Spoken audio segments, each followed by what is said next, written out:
There have been many attempted metaphors over the years that theologians have used to try and describe how this Holy Trinity actually works. For example, there is the analogy of the three properties of water, where you explain that water can be a solid, a liquid, and a gas, while still remaining water. Then there is the relationship analogy, where you explain that while I remain Zach, I am also a son, a husband, and a father. I believe there is also a three-headed monster analogy somewhere out there as well.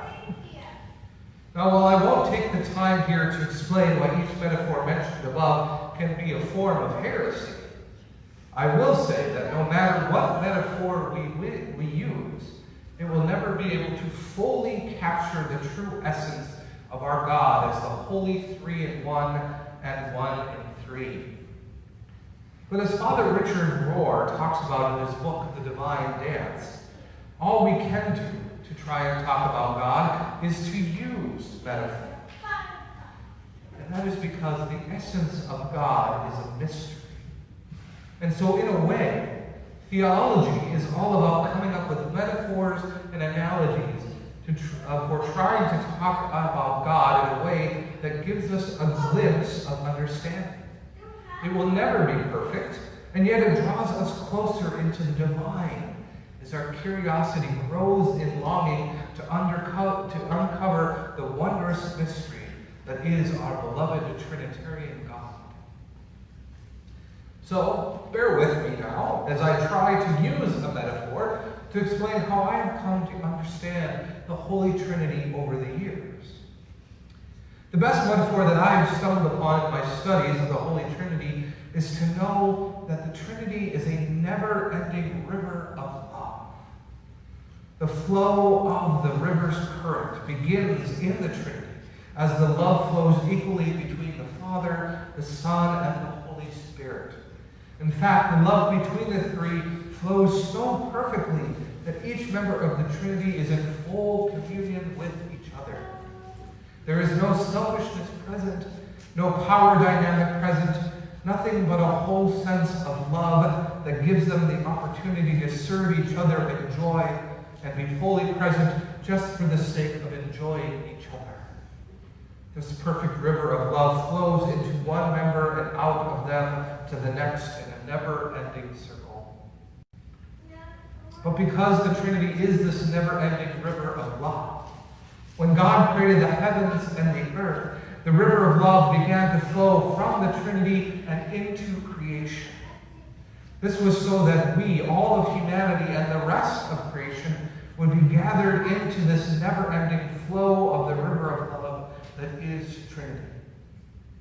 But that perfect flow only lasted a short time. And soon sin and evil began to dam up the river so that that never-ending flow of God's love wouldn't be able to easily get to us. Thus, for many generations, our ability to go with the flow in God's river of love was hindered. But then the Trinity did something drastic. It decided that it needed to make itself fully available in our broken world. And so Trinity took on human flesh. And as the Trinity walked on the face of the earth as Jesus, he brought us the good news of healing and restoration, showing us the Trinity's river of love has actually never stopped flowing into creation and is powerful enough to wash away any obstacle that might hinder us from continuing to flow down this river of love. This, of course, is why Trinity chose to die on the cross, so that we would see that the ultimate power of evil, which is death, wasn't even enough to destroy the never-ending flow of God's river of love. And with that proclamation, all of creation's eyes were open to the fact that the never-ending river of love that is Trinity never stops flowing into creation in order to heal it and reconcile it.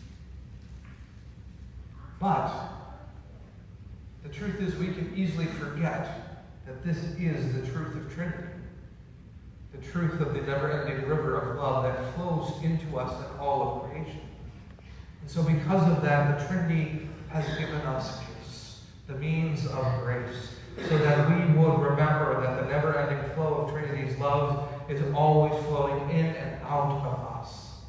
At the beginning of worship, when we gave thanks for baptism, Trinity uses the gift of forgiveness to wash us clean once more of sin, so all obstructions in the current are carried away. And as we heard the Old Testament lesson from Isaiah this morning, Trinity reminded us that through the Word, God alone makes us worthy to be God's child and God's messenger into the broken world. Again, as we heard from the Gospel lesson in John, the Word also reminded us that we have been born of water and Spirit, which makes us one with Trinity. And then, as we come to this table a little bit later, Trinity will be present in the bread and wine, giving us life through the feast of love that truly binds us together in the river.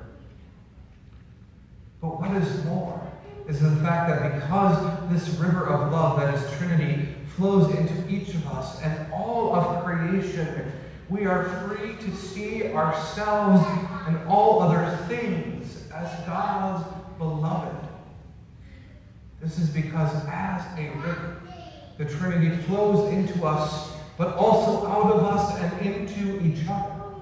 This means that we are free to continue to be part of the current that continues into the world, so that Trinity can continue to open eyes to the fact that we are healed and reconciled back to God.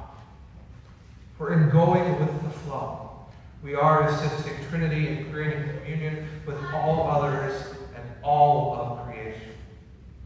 And it is that possibility of full communion that will transform hearts in such a way that people will begin to respond out of love instead of hate, hope instead of fear, abundance instead of scarcity, support instead of oppression, and prayer instead of judgment. After all, this river of love that is Trinity not only flows in perfect love to each member, but also to us, so that we can forever see ourselves as intimately tied in loving community to the whole Trinity. Now, I'm sure that there are theologians that would be happy to point out the heresy in this metaphor that I just used, but that isn't really the point. The point is to recognize that we are in full communion with this Holy Trinity. That Holy Trinity is in full communion with us, and that the love that flows from Trinity into us in creation and back to Trinity is what binds us all together. It is a relational current that flows in a never-ending circle, like an endlessly looped, lazy river. And we are free to embrace the flow so that it can renew us and renew others through us. Whether those others are other people whom we've met or haven't met, whether those others are caring for God's creation through the animals, the trees, the plants, whether those others are caring for the poor and the oppressed, whether those others are praying for our enemies. God renews us and renews through us.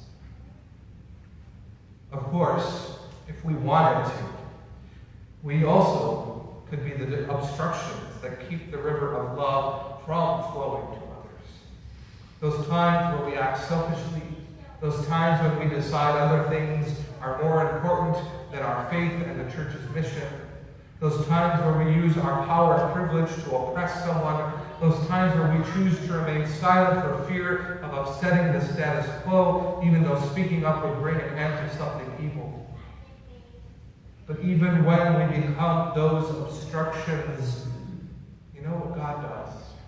God just causes the river to flow even stronger and faster, so that it washes all the obstructions away, leaving us cleansed from the evil and sin that was in our hearts, so that we can go with the flow of love once again. So, go go out and get your boats, or your rafts, your canoes, your kayaks, or your floating inner tube. And let us go with the flow down this river of Holy Trinity, this river of love. For no matter where the river takes us, it will take us there in love. And it will take us to places of healing and reconciliation. Amen. Thanks be